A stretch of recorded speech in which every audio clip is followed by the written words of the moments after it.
እንዴ እዚህ ሆነሽ ነው እንዴ የኔ እህት? ምን ፈለክ የኔ ወንድም? ምን ነው ረዱ ወንድምሽ አይደለው እንዴ?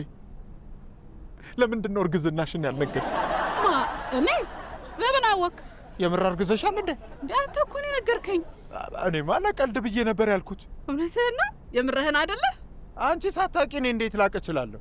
እንዴ እንደሱ አትልም እንዴት አለ? አንተ እኔ እኮ በጣም የምጠነቀቅ ሰው ነኝ። ወይ ፀሐይ ላይ ልብሱ ነው አንቺ ነው የተሰጣሽው? እሺ አሁን ምን ፈልገህ ነው?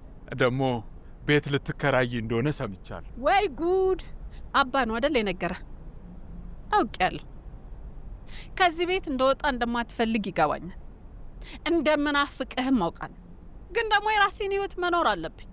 ስለዚህ ከዚህ በኋላ የራሳችሁን ህይወት መኖር አለባችሁ። ሐሳቧን አስቀይራታለሁ ብለህ ከሆነ አስበህ መጣህ፣ አልቀይራም። እንዳትለፋ ብዬ ነው ቀድሜ ነገርኩ። አንቺ ለፋሽ፣ እኔ ቤት ላከራይሽ ልልሽ ነበር የመጣሁት። ነው እንዴ? ከየት አምጥተህ ነው ግን የምታከራይ? ያው ቤት ስሸጥ መቼም ትልቅ ልምድ ያለኝ ሰው እንደሆንኩኝ ታውቂያለሽ። በዚህ የተካንኩኝ ነኝ።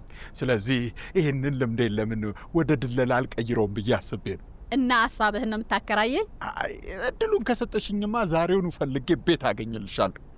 እሺ፣ ግን ቆንጆ ቤት ነው የምፈልገው። ለመልኩ አታስቢ፣ ሰልካካ የቀይ ዳማ ሁሉንም እናደርግልሻለን። ግን ባለ ስንት መኝታ ክፍል ነው የፈለግሽው? ያው ባለ አንድ መኝታ ሆኖ ኪችን ካቢኔት፣ ቁም ሳጥን የተገጠመለት ቢሆን አሪፍ ነው።